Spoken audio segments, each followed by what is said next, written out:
আমরা পাই না কেন জানেন? আমরা অন্যের উপর আল্লাহ যে দয়া করেছেন সে দয়া দেখে ব্যক্তির দিকে মনোযোগ দিয়ে হিংসা করি। আল্লাহ যে দান করেছেন সেটার মনে থাকে না। তো রব বলে যে আমি আমার বান্দারে দিছি, তোর পেট কামড়াচ্ছে কেন?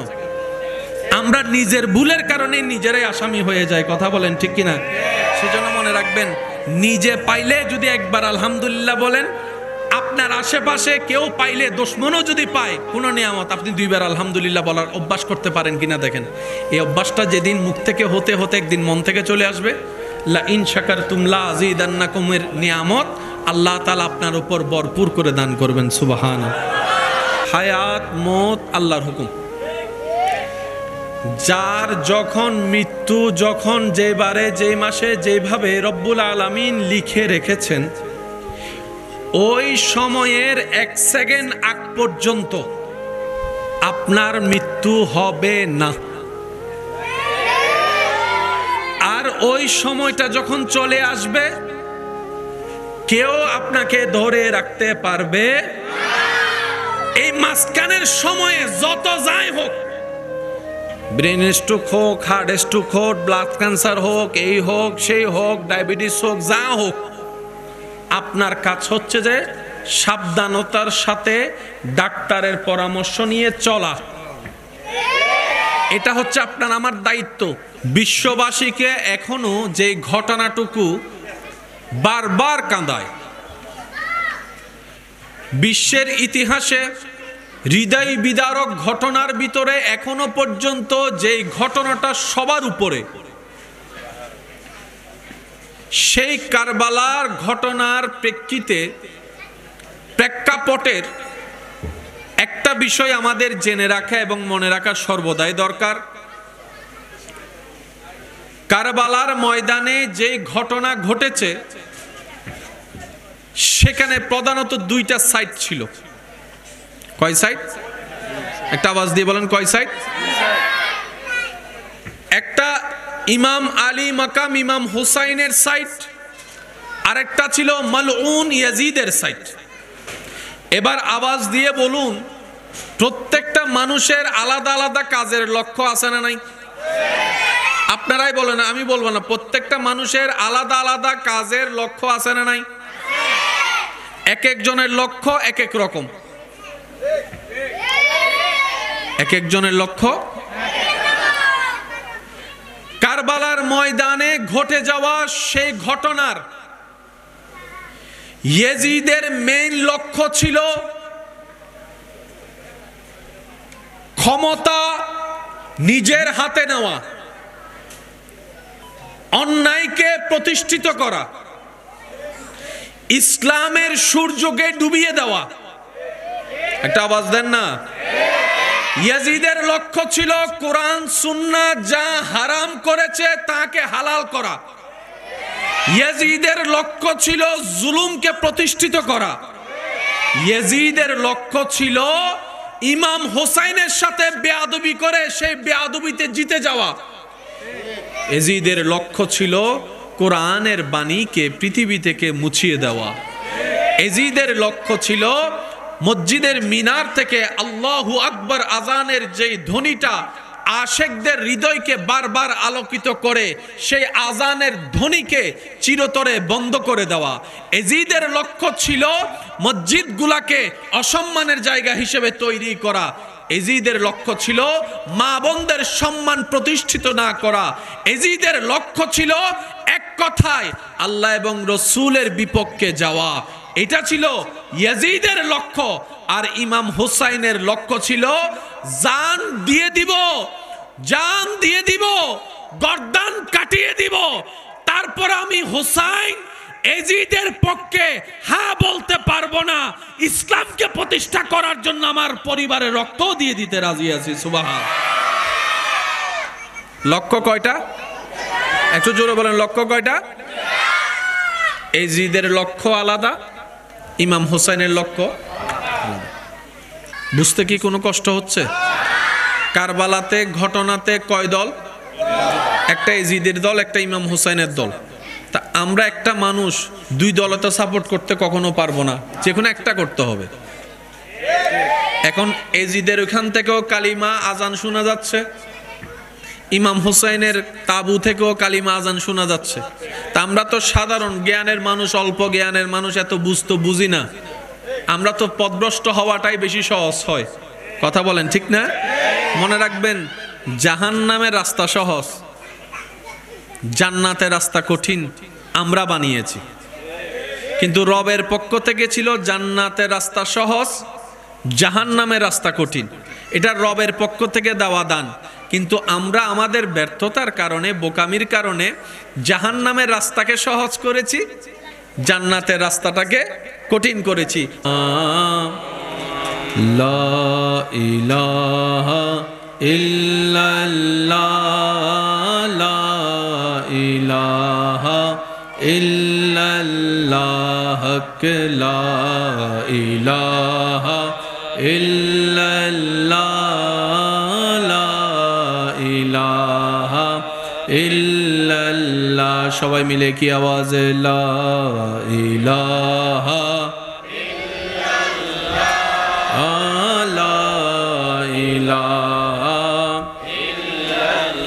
হাসবি রাব্বি জাল্লাল্লাহ, মা ফি কলবি গায়রুল্লাহ।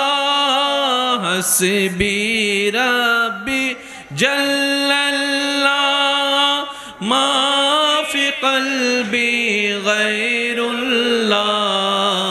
নূর মুহাম্মদ সাল্লাল্লাহ, লা ইলাহা ইল্লাল্লাহ, লা ইলাহা ইল্লাল্লাহ, লা ইলাহা ইল্লাল্লাহ, লা মওজুদা ইল্লাল্লাহ, লা ইলাহা ইল্লাল্লাহ ইল্লাল্লাহ। শেষবারের মতো সবাই কি আওয়াজে হক লা ইলাহা ইল্লাল্লাহ, লা ইলাহা লা হক লা ইলাহা ইল্লাল্লাহ, লা ইলাহা ইল্লাল্লাহ। অধ্যকার বায়েজিদ বুস্তামি রোড, পূর্ব নাসিরাবাদ, 4 নং লেন, আদর্শপাড়া শাহাদাতে কারবালা মাহফিল পরিচালনা কমিটির আয়োজনে এলাকাবাসীর আন্তরিক ভালোবাসা, মোহাব্বতে ও সহযোগিতায় আজকের এই আজিমুশান নুরানি ইমানি মাহফিলের সম্মানিত মান্যবর প্রধান আলোচক, রৌনকে মিল্লাত, রৌনকে আহলে সুন্নাত, মুনাজির মিল্লাত হযরতুল আল্লাম আলহাজ কাজী মৌলানা এম এ জলিল সাহেব মাদ্দাজিল্লুহুল আলী সহ আমন্ত্রিত উপস্থিত উলামায়ে কেরাম, উপস্থিত এলাকার মান্যবর ব্যক্তিবর্গ, মুরব্বিয়ানে আজম, দূর দূরান্ত থেকে শ্রবণরত এবং আশেকদের উপস্থিতির সময় পেয়ে উপস্থিত এলাকার ব্যক্তিবর্গ, আশেকানে খুদাবন্দি ও আশেকানে আহমদি, আসসালামু আলাইকুম ওয়া রাহমাতুল্লাহি তাআলা ওয়া বারাকাতুহু।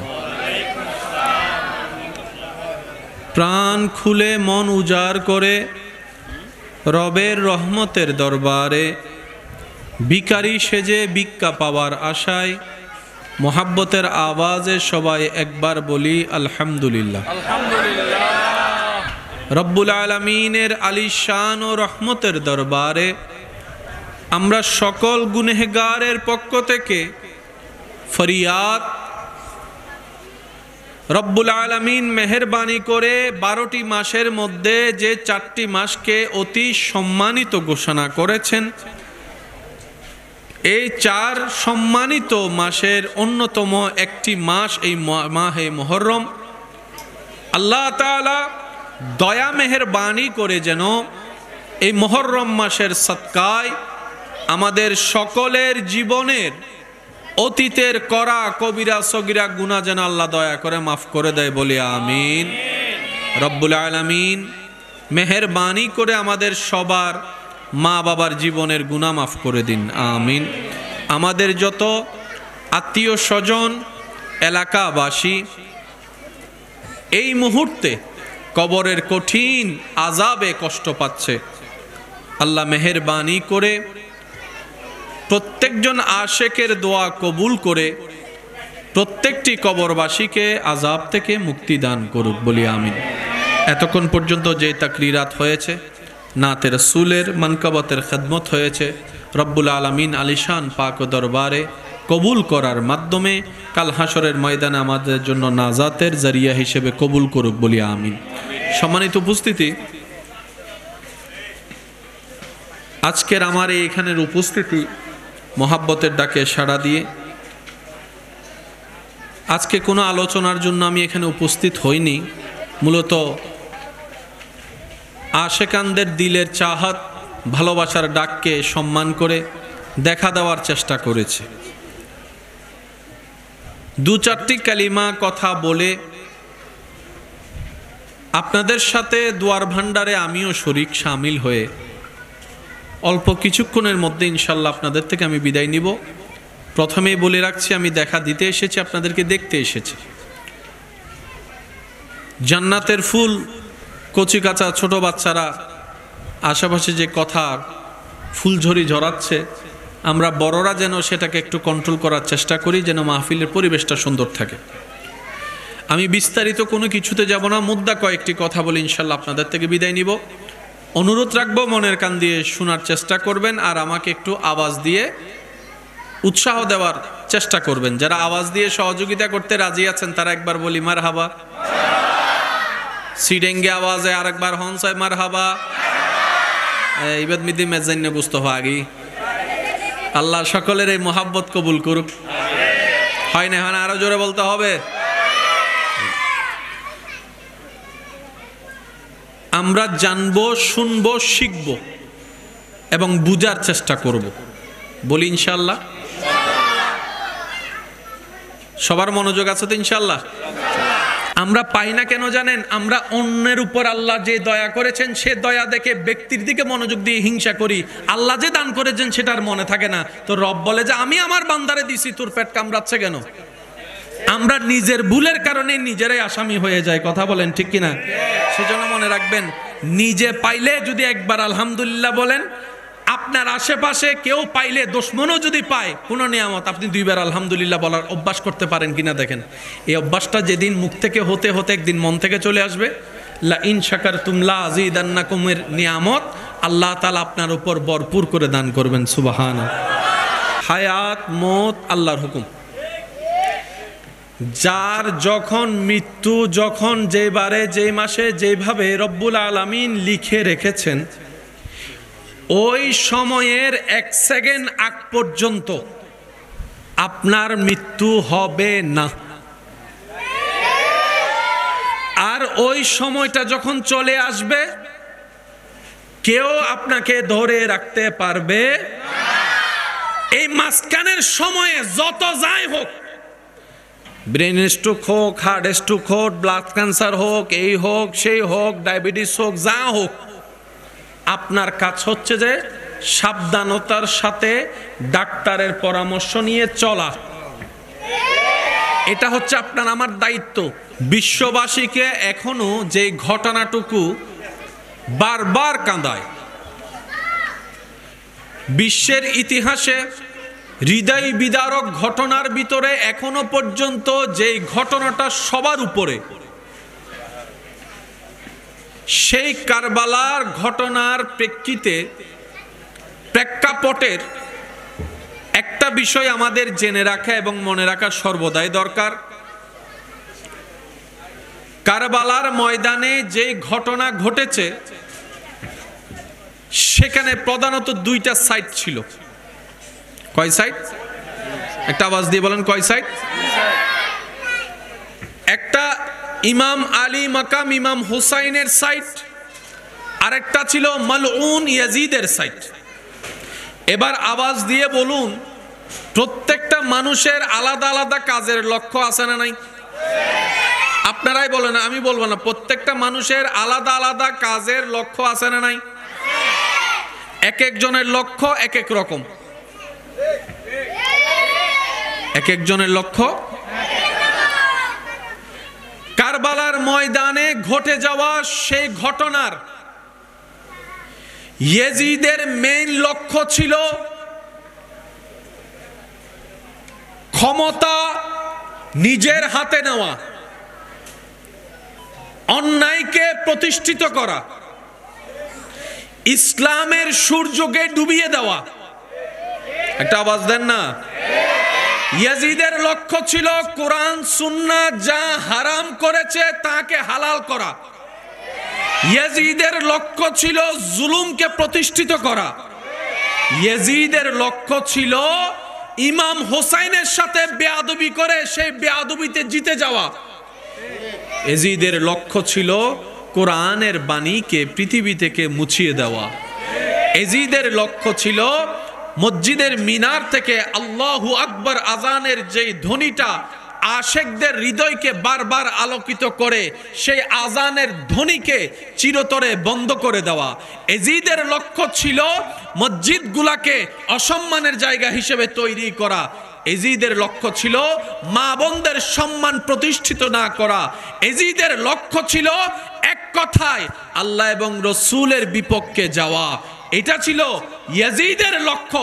আর ইমাম হুসাইনের লক্ষ্য ছিল জান দিয়ে দিব, জান দিয়ে দিব, গর্দান কাটিয়ে দিব, তারপর আমি হুসাইন ইয়াজিদের পক্ষে হ্যাঁ বলতে পারবো না, ইসলামকে প্রতিষ্ঠা করার জন্য আমার পরিবারের রক্ত দিয়ে দিতে রাজি আছি। সুবহান। লক্ষ্য কয়টা? একটু জোরে বলেন, লক্ষ্য কয়টা?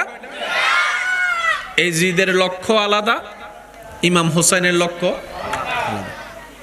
বুঝতে কি কোনো কষ্ট হচ্ছে? কারবালাতে ঘটনাতে কয় দল? একটা ইয়াজিদের দল, একটা ইমাম হোসাইনের দল। তা আমরা একটা মানুষ দুই দলে তো সাপোর্ট করতে কখনো পারবো না, যে কোনো একটা করতে হবে।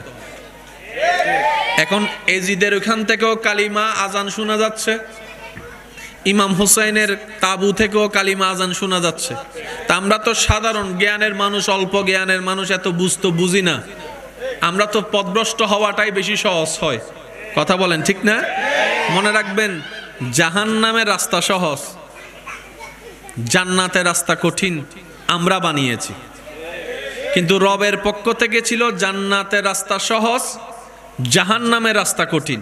এটা রবের পক্ষ থেকে দেওয়া দান। কিন্তু আমরা আমাদের ব্যর্থতার কারণে, বোকামির কারণে জাহান্নামের রাস্তাকে সহজ করেছি, জান্নাতের রাস্তাটাকে কঠিন করেছি।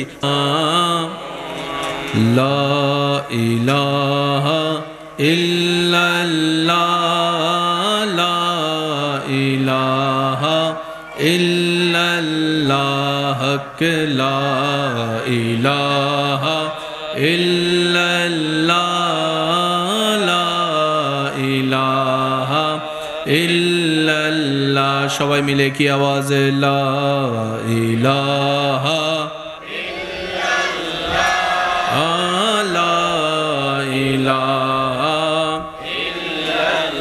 হাসবি রাব্বি জাল্লাল্লাহ, মা ফি কলবি গায়রুল্লাহ। হাসবি রাব্বি জাল্লাল্লাহ, মা ফি কলবি গায়রুল্লাহ। নূর মুহাম্মদ সাল্লাল্লাহ, লা ইলাহা ইল্লাল্লাহ, লা ইলাহা ইল্লাল্লাহ, লা ইলাহা ইল্লাল্লাহ, লা মওজুদা ইল্লাল্লাহ, লা ইলাহা ইল্লাল্লাহ ইল্লাল্লাহ। শেষবারের মতো সবাই কি আওয়াজে হক লা ইলাহা ইল্লাল্লাহ, লা ইলাহা হক লা ইলাহা ইল্লাল্লাহ লা ইলাহা ইল্লাল্লাহ। অধ্যকার বায়েজিদ বুস্তামি রোড, পূর্ব নাসিরাবাদ, 4 নং লেন, আদর্শপাড়া শাহাদাতে কারবালা মাহফিল পরিচালনা কমিটির আয়োজনে এলাকাবাসীর আন্তরিক ভালোবাসা, মোহাব্বতে ও সহযোগিতায় আজকের এই আজিমুশান নুরানি ইমানি মাহফিলের সম্মানিত মান্যবর প্রধান আলোচক, রৌনকে মিল্লাত, রৌনকে আহলে সুন্নাত, মুনাজির মিল্লাত হযরতুল আল্লাম আলহাজ কাজী মৌলানা এম এ জলিল সাহেব মাদ্দাজিল্লুহুল আলী সহ আমন্ত্রিত উপস্থিত উলামায়ে কেরাম, উপস্থিত এলাকার মান্যবর ব্যক্তিবর্গ, মুরব্বিয়ানে আজম, দূর দূরান্ত থেকে শ্রবণরত এবং আশেকদের উপস্থিতির সময় পেয়ে উপস্থিত এলাকার ব্যক্তিবর্গ, আশেকানে খুদাবন্দি ও আশেকানে আহমদি, আসসালামু আলাইকুম ওয়া রাহমাতুল্লাহি তাআলা ওয়া বারাকাতুহু। প্রাণ খুলে মন উজাড় করে রবের রহমতের দরবারে ভিখারি সেজে ভিক্ষা পাওয়ার আশায় মোহাব্বতের আওয়াজে সবাই একবার বলি আলহামদুলিল্লাহ। রব্বুল আলামিনের আলিশান ও রহমতের দরবারে আমরা সকল গুনেহগারের পক্ষ থেকে ফরিয়াদ, রব্বুল আলামিন মেহেরবানি করে 12টি মাসের মধ্যে যে 4টি মাসকে অতি সম্মানিত ঘোষণা করেছেন, এই 4 সম্মানিত মাসের অন্যতম একটি মাস এই মাহে মুহররম। আল্লাহ তাআলা দয়া মেহেরবানি করে যেন এই মুহররম মাসের সদকায় আমাদের সকলের জীবনের অতীতের করা কবিরা সগীরা গুনাহ যেন আল্লাহ দয়া করে মাফ করে দেয়, বলি আমিন। রব্বুল আলামিন মেহেরবানি করে আমাদের সবার মা বাবার জীবনের গুনাহ মাফ করে দিন, আমিন। আমাদের যত আত্মীয় স্বজন, এলাকাবাসী এই মুহূর্তে কবরের কঠিন আযাবে কষ্ট পাচ্ছে, আল্লাহ মেহেরবানি করে প্রত্যেকজন আশেকের দোয়া কবুল করে প্রত্যেকটি কবরবাসীকে আযাব থেকে মুক্তি দান করুক, বলি আমিন। এতক্ষণ পর্যন্ত যে তাকরিরাত হয়েছে, নাতে রাসূলের মানকাবাতের খেদমত হয়েছে, রব্বুল আলামিন আলিশান পাক দরবারে কবুল করার মাধ্যমে কাল হাসরের ময়দানে আমাদের জন্য নাজাতের জরিয়া হিসেবে কবুল করুক, বলি আমিন। সম্মানিত উপস্থিতি, আজকের আমার এইখানের উপস্থিতি মোহাব্বতের ডাকে সাড়া দিয়ে আজকে কোনো আলোচনার জন্য আমি এখানে উপস্থিত হইনি, মূলত আশেকানদের দিলের চাহাত, ভালোবাসার ডাককে সম্মান করে দেখা দেওয়ার চেষ্টা করেছে। 2-4টি কালিমা কথা বলে আপনাদের সাথে দুয়ার ভান্ডারে আমিও শরীক শামিল হয়ে অল্প কিছুক্ষণের মধ্যে ইনশাল্লাহ আপনাদের থেকে আমি বিদায় নিব। প্রথমেই বলে রাখছি, আমি দেখা দিতে এসেছি, আপনাদেরকে দেখতে এসেছি। জান্নাতের ফুল, কচি কাঁচা ছোট বাচ্চারা আশেপাশে যে কথা ফুলঝড়ি ঝরাচ্ছে, আমরা বড়রা যেন সেটাকে একটু কন্ট্রোল করার চেষ্টা করি, যেন মাহফিলের পরিবেশটা সুন্দর থাকে। আমি বিস্তারিত কোনো কিছুতে যাব না, মুদ্রা কয়েকটি কথা বলে ইনশাল্লাহ আপনাদের থেকে বিদায় নিব। অনুরোধ রাখবো, মনের কান দিয়ে শোনার চেষ্টা করবেন আর আমাকে একটু আওয়াজ দিয়ে উৎসাহ দেওয়ার চেষ্টা করবেন। যারা আওয়াজ দিয়ে সহযোগিতা করতে রাজি আছেন তারা একবার বলি মারহাবা। সিডেঙ্গে আওয়াজে আরেকবার হনসায় মারহাবা। ইবাদ মিদি মেজাইনে বুঝতে আগি আল্লাহ সকলের এই মোহাব্বত কবুল করুক। হয় না, হয় না, আরো জোরে বলতে হবে। আমরা জানবো, শুনবো, শিখবো এবং বুঝার চেষ্টা করব, বলি ইনশাআল্লাহ। সবার মনোযোগ আছে তো ইনশাল্লাহ?